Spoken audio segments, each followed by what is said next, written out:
그 선내 인터넷 통신 환경에 대해서 한번 짚어보고 싶습니다.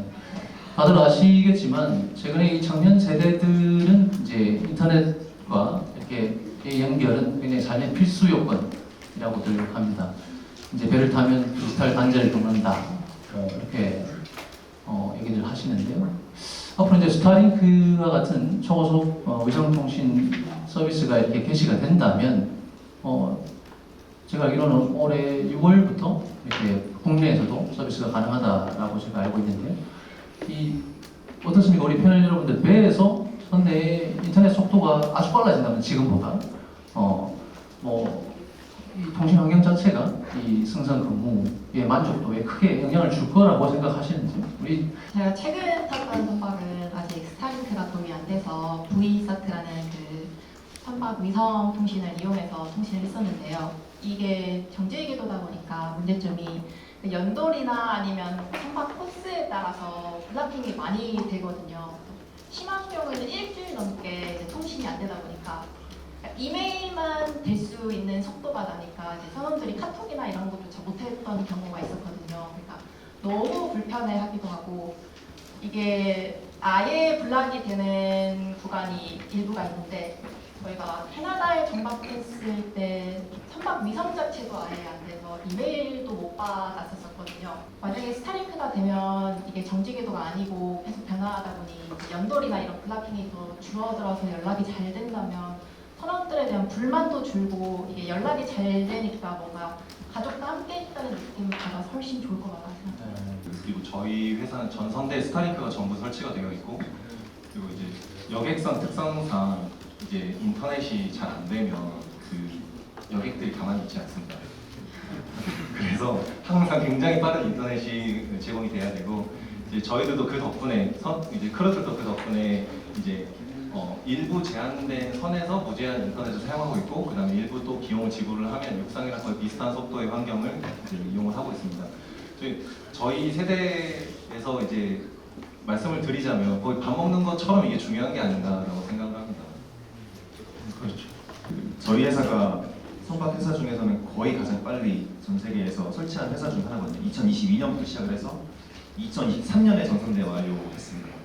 그리고 지금은 이제 육상과 거의 비슷한, 정말로 비슷한 속도의 용량의 인터넷을 사용을 하고 있는데 선원 측면에서도 굉장히 이거 사용해 보셔야 아실 정도로 너무 좋고, 육상에 있는 거와 거의 별다른 차이 없을 정도로 될 거예요. 여러분 다 잘 되고, 회사 측에서도 저희 회사는 어떤 식으로 많이 쓰냐면 서비스 엔지니어가 동승을 해서 이제 뭘 업그레이드를 한다든지 이제 트러블 슈팅을 한다든지 그런 거 말고 이제 헬멧과 헤드셋과 카메라가 이제 달린 헬멧을 구입해서 스타링크 연결 기관실을 다 깔려서 그걸로 이제 약간 로봇처럼 요거 전선 요거 자르고 요거 연결하고 요거 다 합니다. 그리고 이제 오디시나 인스펙션 같은 경우도 원격으로 거의 합니다. 원격으로 하다 보니까 선박 회사 입장에서는 인원이 부족해서 선박을 방선을 못하는 경우도 되게 많거든요. 근데 원격으로 해버리니까 훨씬 더 빈도수도 많아지고, 그다음에 더 자주 그 인스펙션의 질이 올라가 버리니까 양쪽에서도 굉장히 장점을 획득할 수 있는 생각이 좀 듭니다. 스타링크 이용해서 지금 석사 과정을 하고 있고요. 영국 석사 과정을 지금 파트타임으로 2년 동안 하고 있는데 그게 동영상이나 실시간 화상 회의가 저희 회사에서도 배에서 매주 이루어지고 육상 모든 팀과 매주 성기장 와서 같이 하고 있고, 어떤 선원 측면에서도 커리어를 조금 더 미래로 이어 나갈 수 있는 그런 돌파구가 좀 되지 않을까 스타링크. 업무적인 활용뿐만 아니라 지금 선원들 개개인의 승선 근무의 질을 높이는 데도 상당히 도움이 될 것 같다라는 전체적인 그런 의견이었던 것 같습니다. 네, 감사합니다. 다음에 이제 우리 그 비과세 세제 혜택에 관한 얘기도 나옵니다. 실질 임금 상승 효과 면에서는 선원들과 아주 이제 큰 관심의 대상이 되고 있다고 보여지는데요. 현재 외항선, 즉 이제 국제 항로에 승무하는 선원들은 일정 소득까지 이제 비과세 혜택이 적용되고 있고요. 이번에는 이제 비과세 혜택이 또 이제 확대가 됐죠. 근데 제가 알기로는 이제 내항선 쪽에서는 내항선 승무 선원들 같은 경우에는 선언법 적용을 받는데도 불구하고 지금 이런 혜택이 없는 걸로 제가 알고 있습니다. 어떤 연구를 제가 한번 보니까 내항선 선원들이 외항선 선원들에 비해서 연간 한 600만 원 정도 더 세금을 부과하고 있다라는 그런 이제 결과도 있었는데요. 당연하게도 돈이 우선이니까 아무래도 다 불합리하다고 생각하고 있기도 하죠. 현재 내항선 선원에게 적용되는 소득세 비과세 혜택은 월 20만 원에 불과한 반면 외항선은 2024년 개정으로 500만 원까지 증가했지 않습니까? 같은 회계사 면허를 가지고 같은 직무를 수행하지만 단지 내항선에 승선했다는 이유로 세금은 더 내고 혜택은 적게 받는 구조입니다. 자격을 가진 회계사에게는 공정인 혜택이 주어져야 한다고 생각합니다.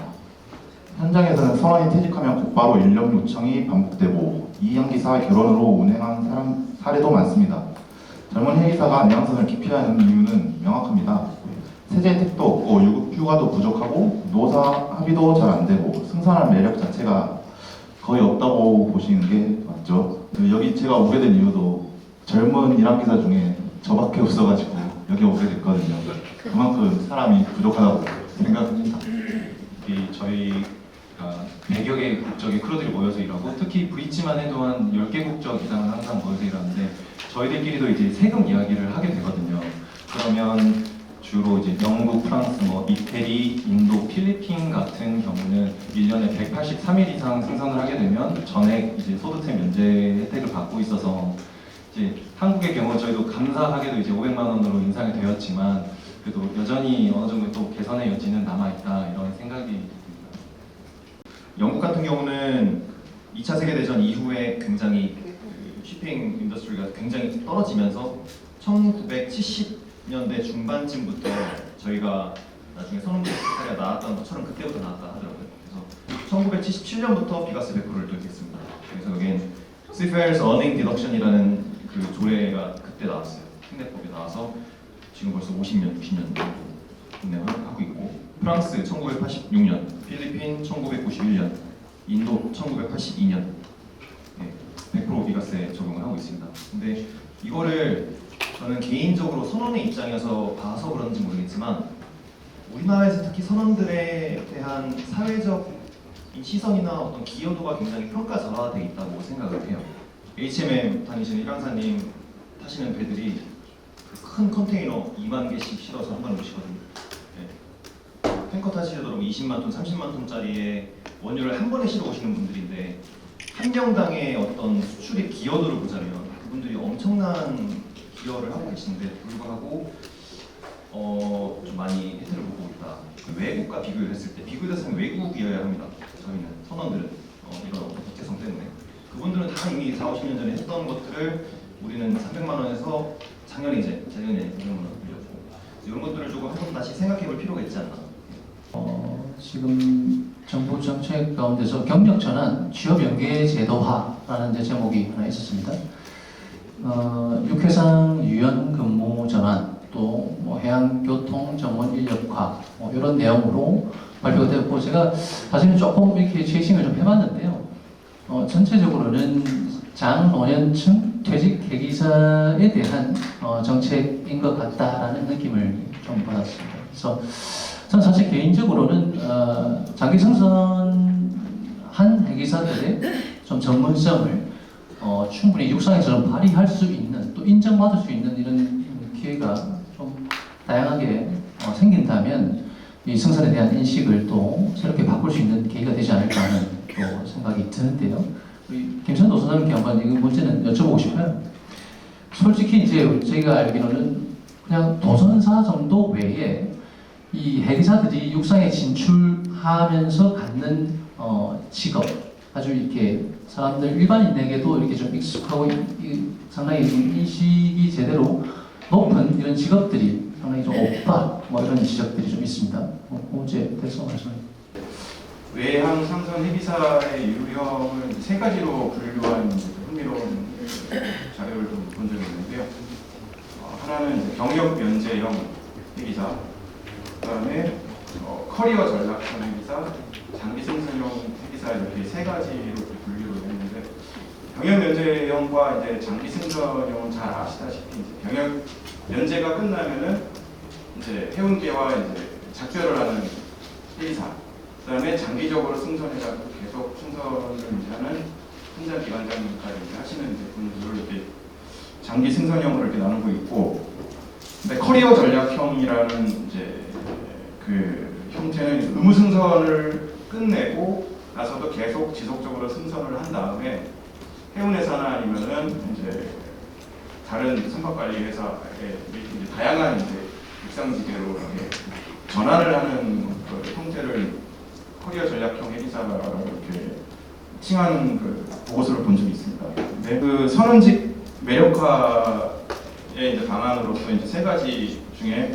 휴가제도, 급여 및 복지, 그다음에 이 두 가지는 제일 잘 지켜주고 있다고 생각을 하는데, 육상직 진출 환경을 돕는 그 제도는 아직까지는 조금 미연하다고 생각을 하고 있습니다. 그래서 커리어 전략형 회계사가 육상에 이제 적극적으로 진출할 수 있도록 충분한 대우를 이제 해줄 수 있는 그런 방안이 좀 마련됐으면 좋겠고요. 다음 주제는 선원 인력 부족 문제 어떻게 해결할 것인가라는 주제를 한번 다뤄보겠습니다. 역시 이제 방금 얘기한 것처럼 승선 기피 현상으로 인해서 지금 회계사 공급이 줄어들고 인력난이 지금 점차 이렇게 더 심화되고 있는 상황인데요.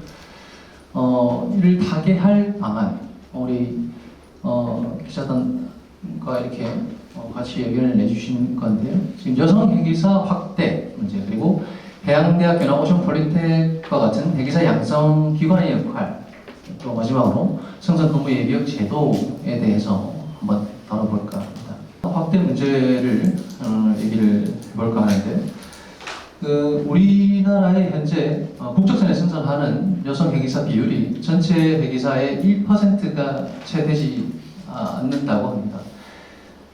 지금 산업계의 여성의 비율이 계속해서 높아지고 있는 반면에 지금 정작 배를 타는 여성 회계사의 수는 아주 급속도로 머물고 있는데, 우리 또 김희슬 연영사님께서 이제 그 귀한 여성 회계사 중에 또 한 분이십니다.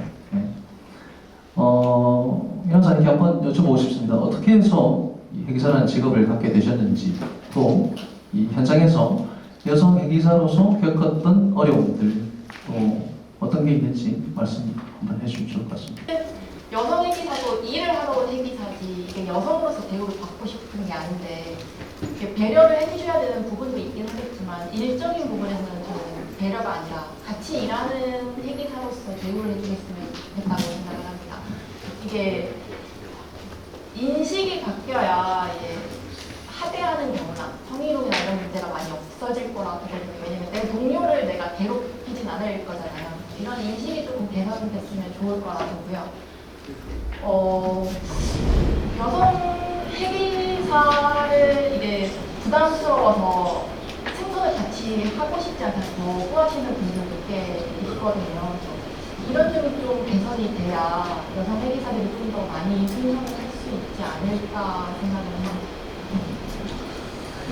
여성 회계사를 여성으로 볼 게 아니라 회계사 동료로 제대로 좀 인식하는 문화가 만들어져야 된다는 말씀 같습니다. 하나 조금 더 여쭤보고 싶은 건, 지금 선내에서 생활하시는 데는 여성 회계사로서 이렇게 큰 불편은 없으신 건가요? 예를 들면 이제 본인 쓰시는 침실 외에는 다 같이 공용 구역으로 사용하실 텐데 그런 문제는 전혀 없으신 건가요? 이게 저는 외양선 주로 타봐서 이제 내양선이나 다른 경우는 잘 모르겠지만, 이게 MLC나 선원법에서도 이제 침실을 2인 1실이 아니라 1인 1실로 제공하게 되어 있고, 공용 주방 이런 것만 있지 개인 방에서 화장실이나 다 생활이 가능하기 때문에 굳이 그거에 대해서 불편함을 제가 만나는 여성 회계사들이 영국 탐험사, 크로아티아 상기사, 스페인 1기사, 그다음에 아일랜드 1항사 이렇게 만나봤는데 전혀 능력적으로는 전혀 문제 말할 것도 없이 잘하시는 분들이고요. 회사 입장에서도 여자나 남자이기 때문에 차별을 한다던가 사전에 뭘 더 챙겨준다는 그런 게 없습니다. 그냥 똑같은 거. 그런 분위기로 일을 하고 있는 상태고, 제가 듣기로는 국내 회사에서 어렴풋이 듣기로는 이제 여성 회계사를 좀 꺼려하는 그런 문화가 있는 이유가 그 리텐션 레이트라고 해서 이제 다시 재고용이 되면 다시 금방 배를 남성 회사보다는 통계적으로 빨리 내린다. 이런 것 때문에 꺼려하는 것 같은데, 그런 것들 때문에 차별을 받는다면 안 된다고 생각을 하고, 요즘에 회사에서는 사람이 없다고 하고 여성 회사들은 탈 배가 없다고 하고, 그러니까 그런 갭 정도는 어떤 이런 얘기를 들어보고 제도적인 차원에서 충분히 줄일 수 있는 방안이 충분히 있지 않을까 생각이 듭니다. 전 세계 여성 회계사 중에 93% 정도가 크루즈 산업에 종사를 한다고 합니다. 그리고 크루즈 산업에서 약 25%가 여성 인력인데요. 근데 제 개인적으로 체감상 한 30%에서 40% 정도 되는 것 같아요. 그리고 제가 또 경험상 한 절반 정도, 브릿지에서 한 절반 정도가 여성 항해사였던 경우도 자주 있었고, 그러다 보니까 회사 내에서 이제 임신, 육아, 출산, 휴가 이런 것도 되게 잘 돼 있고요. 제도적으로 이제 여성 회계사들이 다시 그런 경력 단절을 막기 위한 제도적으로 잘 방어가 돼 있으니까 다시 돌아오고 장기 생산을 하는 것 같습니다. 우선 이제 여성 회계사들의 업무 역량에 대해서는 아무도 얘기는 없으신 것 같아요. 그죠? 저희 회사도 한 1년에 4~5명씩은 꼭 뽑는다고 하더라고요.